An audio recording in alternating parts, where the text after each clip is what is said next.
semua doktrin seperti ada doktrin Katolik, Pentakosta, Protestan, Reform, Calvin, Armenia, Baptis, Advent, bolas semua doktrin. Ya, Bethel, Mawar Saron dan omongan sudah semua itu dari Alkitab. Para pendirinya lihat Alkitab. Tapi aneh, kalau sumbernya satu, muaranya kok beda-beda. Coba saya tanya, orang Pentakosta mau nggak dipaksa pindah ke Katolik? Jelas tidak. Orang Katolik mau nggak dipaksa pindah ke Advent? Loh, saya tanya cepat nih. Nah, karena doktrin ini, gereja jadi kacau, menjadi yang Tuhan tidak inginkan. Apalagi kalau gereja itu seperti dikelola seperti perusahaan, itu aset. Betul betul. Nah, jadi dua ini penyebab gereja menjadi yang Tuhan tidak inginkan. Karena dipakai sistem perusahaan. Nah, karena sistem perusahaan, maaf, ada nggak gereja diwariskan ke anak mantu cucu? Nah, padahal anak mantu cucu nggak punya panggilan. Maka yang jadi gembala ini tersiksa, sebab dia selalu dibandingkan dengan bapaknya yang sudah meninggal. Ayo stres kerja di gembala yang begitu. Nah, akhirnya cuma ada pindah. Wah, ada banyak lagi kekacauan dalam gereja. Lalu gereja diinginkan itu seperti apa? Kita lihat ayat ini, Wahyu 21. Ayat yang ketiga saya langsung. Wahyu 21 ayat ketiga. Ini loh gereja diinginkan oleh Tuhan. Bukan ibadahnya, bukan gedungnya, bukan siapa gembalanya, tidak. Gereja yang diinginkan Tuhan adalah dampaknya ke masyarakat. Katakan ya. Lalu aku mendengar suara yang nyaring. Tolong, sejak Wahyu pasal 1, tiap kali Tuhan Yesus hadir untuk Yohanes, saudara kita, Yohanes muridnya, kamu sesuatu. Waktu pertama kali Yohanes mendapat pewahyuan dari Tuhan Yesus, saudara catat, selalu didahului dengan suara aibah, suara guntur, suara. Semua pewahyuan selalu ada suara. Nah, nanti coba saudara kumpulkan. Ternyata suara yang paling kencang itu pewahyuan pasal 21. Lalu aku mendengar suara yang sebenarnya bukan nyaring, suara yang ledakannya besar, suara yang dikeluarkan dari hati yang duduk di tahta itu, suara yang kerinduan hati yang disimpan sejak 2000 tahun lebih yang lalu. Akhirnya gereja yang diinginkan Tuhan datang ke dunia. Maka itu dari tahta itu ada suara yang nyaring berkata, maaf, lihatlah. Allah saya dengan suara. Kalau kata lihatlah itu menunjuk apa? Seperti ini. Ayo cepetan, lihatlah. Ribuan tahun ditunggu gereja yang Tuhan cari. Ayo cepetan, cerita lihatlah itu menunjukkan hati yang ditata itu bagaimana. Apa? Berbuat semangat. Ini yang aku tunggu, ini yang aku tunggu. Siapa yang dia tunggu? Ayo, apa yang suruh lihat? Dunia suruh melihat.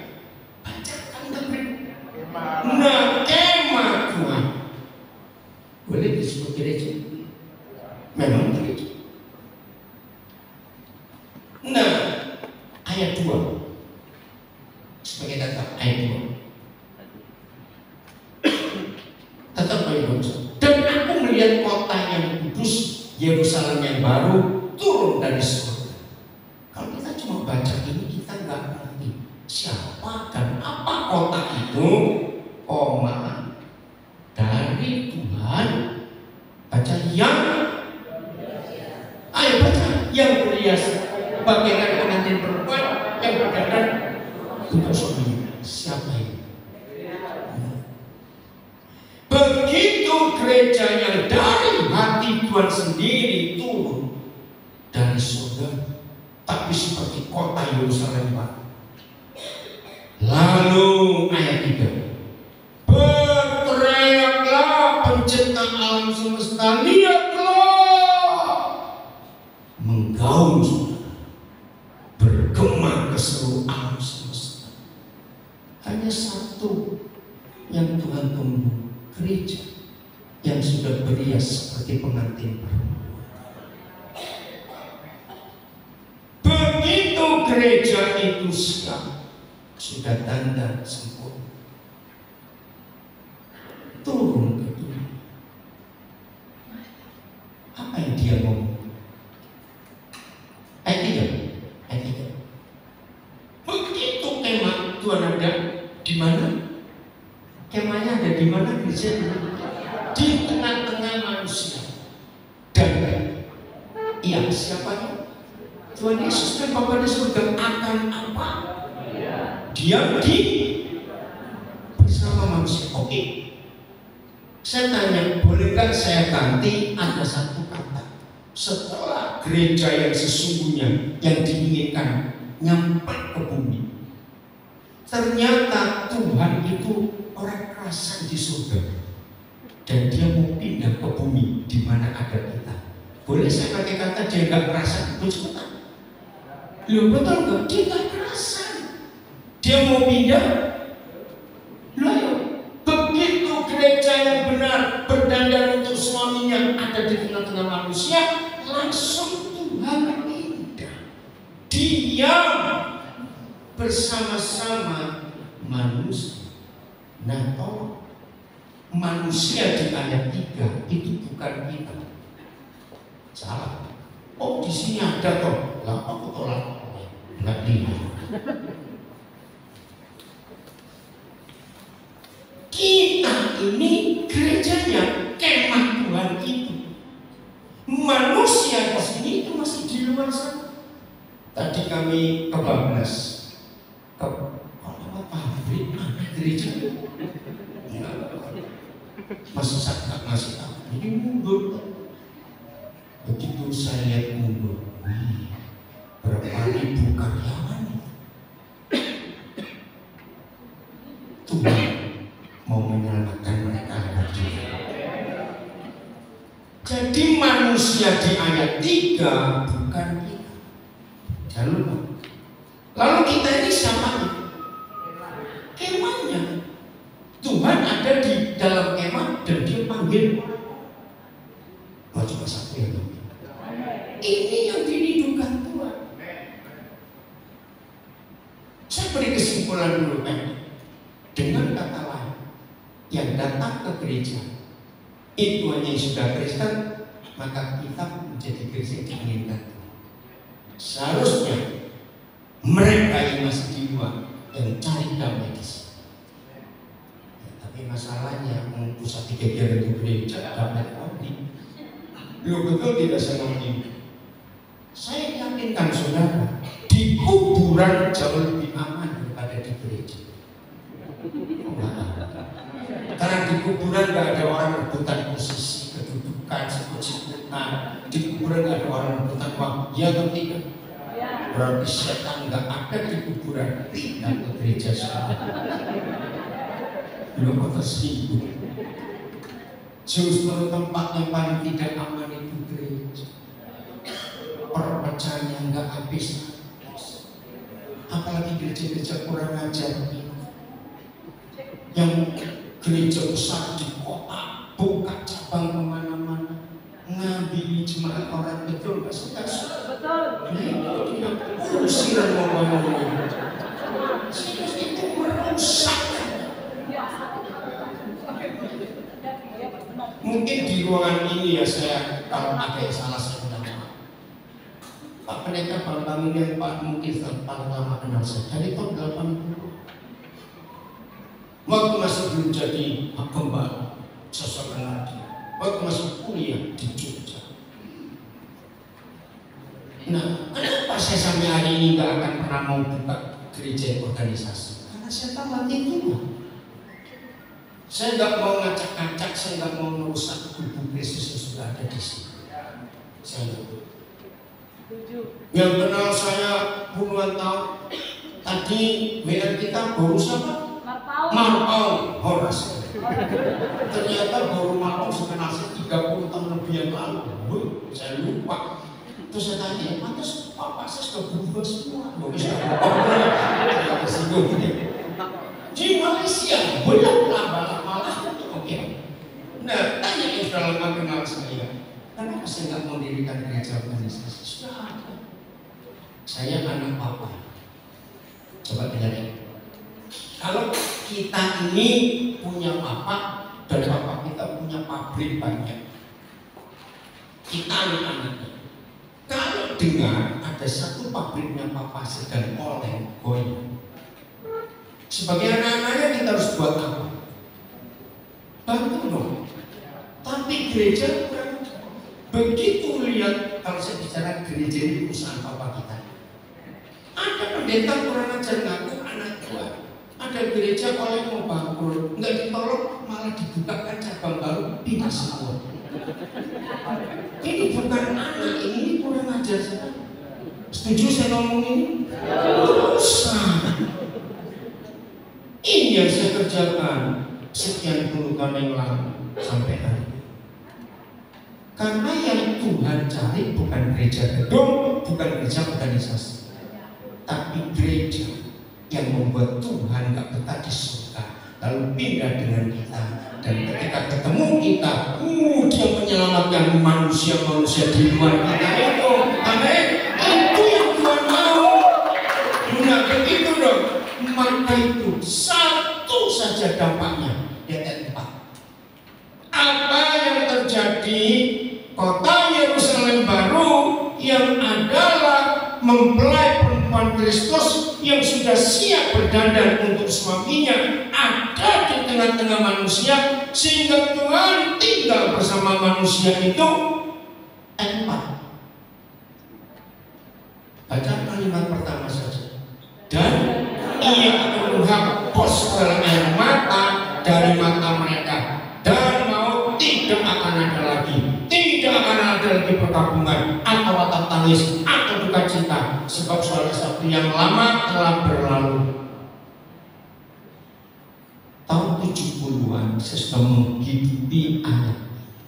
Maaf, gereja tidak diinginkan Tuhan mengutus pengerjanya hamba Tuhan ke kota ini, ke kampung itu, ke provinsi itu. Biasanya yang diutus ini, maaf ya jangan tersinggung, ini gereja yang tidak diinginkan Tuhan. Cari rukun bisa disewa, cari hotel yang hallnya bisa disewa. Untuk apa? Nah, cabang ngambilin yang lain. Ya orang. Nah, tobatnya. Tapi gereja yang benar, kalau pergi kemana saja, harus mencari data apa yang menyebabkan penduduk masyarakat di tempat yang kita mau tuju nangis. Nangisnya karena apa? Nah begitu kita gereja yang diinginkan Tuhan sampai di situ, buat riset, data, cari nangisnya karena apa? Begitu gereja diinginkan Tuhan tahu, ayo kita ke sana untuk menghapus air mata mereka. Ini yang Tuhan cari. Kesaksian saja. Semua kita pasti tahu saya di Papua dengan istri saya. Tahun ini tahun yang keempat. Saya ini tiba di Jayapura itu April 90. Jadi berapa tahun? 90 ke 2000 berapa? 35. saya. Begitu Tuhan mengutus saya ke Papua, dan waktu saya diutus Tuhan ke Papua, saya itu sudah mapan punya pelayanan hebat di Amerika. Di Eropa itu hampir semua negara besar. Di Australia, istri saya warga negara Kanada. Sudah enak saya tinggal di luar negeri. Tahun-tahun itu saya jarang tinggal di Indonesia. Pas saya di Pasadena, California, saya nginap di rumahnya orang hebat, Dr. Adi Sutanto. Pernah dengar nanti? Pendiri JKP. Kalau saya nggak ada Pak Adi, saya nggak punya kesempatan keluar negeri. Pak Adi Sutanto adalah orang pertama yang ngajak saya ke Amerika, ke Eropa. Dia bayar tiketnya. Itu Juli tahun 81. Maka waktu saya pelayanan di California, saya tinggal di rumah Pak Adi, gratis, nggak bayar. Itu orang hebat. Kalau saudara ketemu sampaikan terima kasih, saya nggak akan lupa semua itu. Saya berutang pada Dr. Adi Sutanto. Saya dapat buku itu Agustus 89. Buku yang merubah pola pelayanan saya. Judulnya From Jerusalem to Irian Jaya. Kok nggak from Jerusalem to Indonesia? Kira-kira kalau saya dapat buku judul itu tertarik nggak? Ada apa? Begitu saya habis baca buku itu, langsung saya meratap. Tahu kita meratap ya? Ada apa ini? Saya konsultasi sama Pak Adi. Pak Adi pernah nggak ngomong begini? Pak Adi dengan sederhana itu panggilan Tuhan. Oh iya. Betul. Setelah saya tenang sebentar, saya dengar suara jelas dan dia kamu pesan. Saya nggak pakai tanya, saya nggak pakai doa puasa dulu ya, minta konfirmasi, tidak. Langsung saya jawab, kapan? Agustus 89, Tuhan panggil saya ke Papua. April 90, pertama kali dapat kesempatan dengan pesawat saya ke Jayapura. Jadi berapa bulan Agustus ke April dalam itu. Nah, begitu nyampe 11 bulan catat, saya hampir tidak khotbah. Waktu itu Papua masih 9 kabupaten. Saya kelilingi hanya untuk mencari apa sih yang menyebabkan orang Papua ini nangis. Saya nggak buka gereja sudah banyak itu daerah Kristen, tapi gereja nggak. Nah, setelah 11 bulan keliling, saya mendata. Saudara, di dunia ini tidak ada pulau sekaya Papua, percaya saja. Kalau saudara susah cari orang di Jawa, pindah ke sana. Bapak wajar duduk di sungai sehari bulan, emas itu pasti ada. Hanya pakai semprotan air, pompa air itu ya, nggak sampai 10 meter, emas itu ngumpul-ngumpul begitu. Kau ini ya, ini tenang, ini luar biasa, nggak ada tanah sekaya itu di dunia ini. Jadi emas di Papua itu nggak pakai air raksa yang merusak lingkungan, itu sudah utuh. Saya sampai tanya, waktu Papa ciptakan Papua itu mikir apa sih? Emas bisa seperti ini. Begitu sampai hari ini Papua rusuh terus, ya kan ada setan, uangnya ada. Ya betul. Di mana ada emas penjahatan? Sampai hari ini KKB itu semua karena emas. Nah, bagaimana tanah yang begitu subur, kaya? Saudara yang belajar mineral tambang, periksa di Google. Tidak ada tanah sehebat Papua.